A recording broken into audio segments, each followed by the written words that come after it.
नमस्कार दोस्तों। आज हम खास करके लूनार नोड्स के बारे में जानेंगे। तो लूनार नॉर्थ नोड और लूनार साउथ नोड ऐसे दो चीजें होती है खास करके। इनको हम अलग अलग नाम से भी पहचानते हैं। अगर हम हिंदी में बात करें, राहु और केतु ऐसे करके भी इनको जाना जाता है। इनको और एक नाम है सैरो साइकिल करके भी अलग से जाना जाता है, जो एक्लिप्स से रिलेटेड होता है। तो इसका थियरी हम थोड़ा बाद में देखेंगे, पहले प्रैक्टिकल इम्प्लीमेंटेशन क्या होता है वो चेक कर लेते।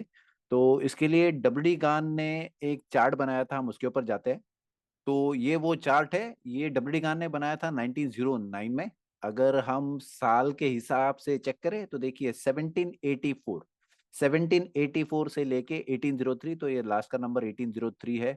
1803 से 1821, तो अगर मैं चेक करूं तो ये तकरीबन जो साइकिल है ये 18 से 19 साल की साइकिल है। 18 से 19 साल की साइकिल है। 84 से 1803 यानी अप्रोक्सीमेटली 19 ईयर्स की हो गई।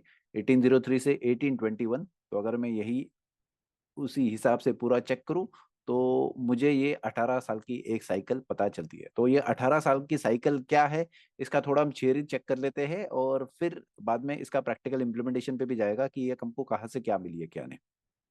तो जस्ट एक बेसिक थियरी है। राहु है ये, राहु का सिंबल है, आप चेक कर सकते हो। एस्ट्रोलॉजी में खास करके यही फिर डिनोट करता है। तो राहु जो है वो नॉर्थ लूनार नोड होता है सबसे पहले, और उसी हिसाब से केतु भी होता है। तो केतु और राहु ये दोनों हमेशा अपोजिट पॉइंट्स पे होते हैं। अगर मैं चेक करूं तो सबसे पहले तो ये 180 डिग्रीज पे रहेंगे। तो देखिए ये हो गया नॉर्थ नोड, और उसके अपोजिट साइड में अगर मैं चेक करूं तो ये हो गया साउथ नोड। तो ये दोनों हमेशा 180 डिग्रीज पे रहेंगे। ये अगर मैं साइकिल चेक करता हूं तो ये तकरीबन 18 साल की साइकिल है, ऑर्बिटल साइकिल होती है ओवरऑल। और अगर मैं इसको खास करके चेक करूँ तो ये सौर साइकिल भी होती है। ये कुछ नहीं, विकीपीडिया का ही डिटेल्स है, तो मैंने जस्ट इसको एक पीडीएफ बना लिया है। तो यहाँ पे उन्होंने डिटेल्स दे दिया है। 223 साइनोडिक मंथ्स का ये साइकिल होता है। और इसके डेट्स जो है, नंबर ऑफ डेज कितने आते हैं खास करके, वो भी मेंशन करके यहाँ पे दे दिए हैं। तो जो 18 ईयर्स का साइकिल है, अगर मैं यहाँ पे चेक करूँ 1784 से लेके 1803, 1803 से लेके 1821, और उसी हिसाब से ये आगे की तरफ जाता है। तो चलो एक काम करेंगे, सबसे पहले तो इसको हम ले लेंगे डाउ जोन्स पे, और डाउ जोन्स के चार्ट पे चेक करेंगे कि हमको इसके हिसाब से कुछ साइकिल्स मिल रही है क्या। तो अगर मैं डाउ जोन्स की शुरुआत करूं तो तकरीबन मुझे जो डेटा दिखा रहा है ये आ रहा है 1896 या फिर जस्ट उसके पहले में। तो देखिए 1899 का है, और इसके पहले का अगर मैं चेक करूं तो 1896 तक का डेटा है, वहां से शुरुआत हो रही है। ये हमने चेक किया है ट्रेडिंग व्यू पे। अगर मैं इन्वेस्टिंग डॉट कॉम पे चेक करता हूँ तो इन्वेस्टिंग डॉट कॉम पे हमको जो डेटा मिल रहा है तकरीबन 1970 से। तो अगर मैं ट्रेडिंग व्यू में चेक करता हूँ, ट्रेडिंग व्यू में मुझे पहले से डेटा मिल रहा है तकरीबन 1897 से। तो वो डेटा हम चेक करते हैं, और इसके ऊपर हम क्या करेंगे, खास करके जो डेट्स हमको मेंशन की है वो चेक करती है। तो अगर मेरे पास 1896 का है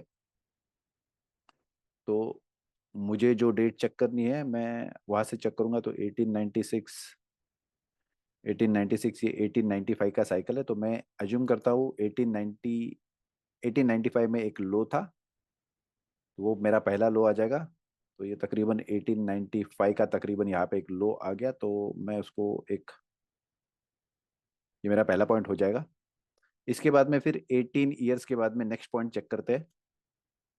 तो 1895 के बाद में मेरा जो नेक्स्ट पॉइंट आ रहा है वो है 1914। ये जो पर्पल कलर की लाइन है वो 1914 की है। तो यहाँ पे अगर मैं चेक करता हूँ तो यहाँ पे मुझे एक तकरीबन लो मिल गया है। ये एक हमने लो का पॉइंट लिया हुआ है 1914 का। 1914 के बाद में जो नेक्स्ट पॉइंट आ रहा है 1932। यहाँ पे मुझे जो लो मिल रहा है वो 1932 का है। 1932 का लो जो है, ये खासियत इसकी है कि डब्ल्यू डी गान ने ये लो ऑलरेडी प्रेडिक्ट किया था। उनकी किताब में उन्होंने बोल के रखा था कि 1932 में एक अच्छा खासा लो आ जाएगा। अगर मैं इसका हाई चेक करता हूँ तो ये तकरीबन हाई इसका बना था ऑलमोस्ट 400, 400 की लेवल से मार्केट नीचे आ गया था तकरीबन ऑलमोस्ट 40 के लेवल पे। तो ऑलमोस्ट 90% मार्केट नीचे गिर गया था। 90% मार्केट नीचे गिर गया था। ये द ग्रेट डिप्रेशन करके भी जाना जाता है। तो अगर मैं चेक करता हूँ, यस, ये हाई के बाद में 1929 में एक हाई बनाया था और उसके बाद में 1932 पे उसने एक लो बनाया था। तो ये जो डेट है 1932 की, यहाँ पे मैच हो रही है, तो ये लो का पॉइंट था। 1932 के बाद में 1951 है। चलो 1951 देखते हैं। ये तकरीबन 1951 का पॉइंट आ रहा है लो का। अभी ये जरूरी नहीं कि एग्जैक्टली आपको लो मिले, बट ये जो साइकिल्स है उसके हिसाब से हम पॉइंट चेक करें। 1951 के बाद में 1969, तो ये 1969 70 आ गया तकरीबन। तो अगर मैं यहाँ पे चेक करता हूँ, 1969 में हमें एक लो मिला था, मेजर लो कह सकते हैं कि यस, मार्केट अच्छा खासा नीचे गिरा था। 1969 के बाद में 1988, 1988 ये नेक्स्ट पॉइंट आ रहा है। तो अगर हम यहाँ पे चेक करें तो 1997 1998 में तकरीबन मुझे एक लो मिला है यहाँ पे। तो ये जो लो है वहाँ पे मार्क कर लिया है। थोड़ा बहुत प्लस माइनस चलता है, हर्ज नहीं, क्योंकि हमारा ये एग्जैक्ट साइकिल नहीं है, जैसे डेट्स के हिसाब से हो वैसे। बट यस, 1988 में हमें फिर से एक लो मिला था। 1988 के बाद में फिर जो नेक्स्ट लो आ रहा है, तो यस, ये 2006 है तकरीबन, 2007, और 2007 के बाद में 2008। तो नेक्स्ट मेरा जो डेट यहाँ पे आ जाएगा, टॉप पे आ जाएगा 2008। तो यहाँ पे अगर हम चेक करें तो हमको पता है 2008 में एक मेजर लो मार्केट में मिला था। तो अगर मैं यहाँ पे चेक करता हूँ तो यस, ये 2008 में तकरीबन हमको एक लो मिला था और अच्छा खासा मार्केट में क्रैश आया था। तो यस, अगर मैं चेक करूँ तो यस, ऑलमोस्ट मुझे सही पॉइंट्स उसी हिसाब से मिल रहे हैं। अगर मुझे 2008 के बाद में चेक करना है तो 2008 प्लस, अगर मैं उसको 18 ईयर्स ऐड कर देता हूँ, तो मुझे 2026 का एक लो मेजर मिलना चाहिए। तो यस, मार्केट के हिसाब से और नॉर्थ लूनर नोड की साइकिल्स के हिसाब से 18 इयर्स की जो साइकिल है उसके हिसाब से मेरा जो नेक्स्ट लो आना चाहिए वो रहेगा 2026 में। ये एक मेजर लो आना चाहिए, ऐसा एक मानना है साइकिल्स के हिसाब से। तो शायद थोड़ा बहुत प्लस माइनस हो सकता है, एक साल जल्दी आ सकता है, एक साल बाद में आ सकता है, बट ये अप्रोक्स वो टाइम पीरियड होना चाहिए। इसमें और एक खासियत है, हमें चेक करनी है। इन्होंने यहाँ पे पॉइंट्स दे दिए ABCDEFGH, आई नहीं है, जे है। तो चलिए इसको थोड़ा डिटेल में चेक करते हैं क्या दिया है क्या नहीं। मैं अगर यहाँ पे पढ़ूँ तो देखिए, ए जो है वो हम जस्ट पढ़ लेते हैं। तो ए में जो दिया है अगर मैं पढ़ूँ, A, extreme low stock prices, strikes, depression, despair, beginning of new business generation, 4 years of rising stock prices. तो यहां से अगर मैं चेक करता हूं तो मुझे 4 years of rising stock prices and improving businesses, ये पता चलता है, यंग मैन बिकमिंग प्रोमिनेंट। दूसरा जो है बी में वो दिया हुआ है हाई स्टॉक प्राइजेस। तो हाई स्टॉक प्राइजेस कभी होते हैं तकरीबन, तो उसका भी डेट्स यहाँ पे दिया हुआ है। आपको अगर चाहिए तो आप चार्ट्स पे पीछे जाके चेक कर सकते हो क्या है क्या नहीं। ये आप लेगा तो मुझे एक टेलीग्राम पे मैसेज डाल देना, ये मैं चार्ट आपके साथ में शेयर कर दूंगा, या फिर आप गूगल पे अगर डब्ल्यू गान फाइनेंशियल टाइम टेबल भी डाल दोगे तो आपको मिल जाएगा। सी, पैनिक है, तो ये साल में आपको टिपिकली पैनिक दिखाई देगा। ये तो हमने सिर्फ मेजर जो लोज बनाया था, जो मार्केट का हमारे पास डेट्स था तकरीबन 1895 से, तो हमको 1 2 3 4 5, ऑलमोस्ट 5 हमको लोज मिला है, और 2008 का भी तकरीबन लो मिला है, तो ऑलमोस्ट मेजर पॉइंट्स पे हमको लो मिल गया है। एफ है पैनिक, जी है low stock prices, H high, very high stock prices, most prosperous year, तो यहाँ करके डिटेल दिया है। वैसे ही जे का है, J major panic crash, 4 years of falling prices, business stagnated, bread lines, soup kitchen, despair, unemployment, ऐसे करके उन्होंने यहाँ पे डिटेल्स दिया हुआ है। तो आप अगर ये साइट चेक कर लेते हो, ये अगर आप शीट चेक करते हो तो आपको यहाँ पे डिटेल्स मिल जाना चाहिए। एक खास चीज जो हमको पता करनी है यहाँ पे, वो है उन्होंने बोला है 4 years of rising stock prices. ये हमारे लिए बहुत जरूरी है, ये हम शायद एक बार जस्ट चेक कर लेंगे। तो अगर हम ये 4 साल की राइजिंग स्टॉक प्राइजेस के बारे में बात करें और अगर चेक करें, तो हमें मिल गए ये 2008 में लो। तो 2008 के लो के बाद में अगर हम चेक करें तो हमको जो मेजर लो मिला है उसके बाद में मिला है 2012 में। 2012 के बाद में अगर मैं फिर से 4 साल के बाद में चेक करूँ तो 2016 में मुझे फिर से एक लो मिल गया है। 2016 के बाद में अगर मैं फिर से एक लो चेक करूँ तो मुझे मिला है 2020 में। तो इसी हिसाब से अगर हम मैं नेक्स्ट लो की बात करूँ तो तकरीबन मुझे वो मिल जाना चाहिए 2024 में। ये अप्रोक्सीमेशन है, जरूरी नहीं कि ऐसा ही हो, बट यस जो साइकिल्स के हिसाब से हम बात कर रहे हैं, जो डब्ल्यू गान ने हमको उनके चार्ट्स के द्वारा बताया है, तो शायद ये कुछ साइकिल्स हो सकती है। हमको चेक करना है वहां पे रिएक्शंस आता है क्या नहीं, और अगर रिएक्शंस आता है तो हम वहां पे ट्रेड कर सकते हैं। तो ये हो गया। तो ये हो गया खास करके निफ्टी में का चार्ट। हमने डाउ जोन्स में चेक किया था, तो डाउ जोन्स के बाद में हमने यहाँ पे निफ्टी में भी चेक किया। तो निफ्टी में भी मुझे एक तकरीबन 4 साल के बाद में 2004 से लेके 2008, 2008 तो हमारा मेजर पॉइंट हमको दिया हुआ है। 2008 के बाद में 2012, 12 के बाद में 16, 16 के बाद में 20, 20 के बाद में 2024 को एक अप्रोक्स आ सकता है। आएगा तो जब भी चेक करेंगे कि शायद यस साइकिल्स काम करती है। तो यस ये जो चार्ट है डब्ल्यू गान ने दिया था 1909 का। तो इसी हिसाब से हम जस्ट चेक कर रहे हैं कि नेक्स्ट मोमेंट्स क्या आना चाहिए। जैसे हमको 2008 का एक लो पता चल गया था, तो यस यहाँ पे ऑलरेडी दिया हुआ है डब्ल्यू गान ने। और एक और खास चीज डब्ल्यू गान ने यहाँ पे आपको बताई है, तो यस वो चार्ट्स में शायद पूरा डिटेल्स नहीं था। यहाँ पे मैं जस्ट जूम कर लेता हूँ नीचे के साइड में।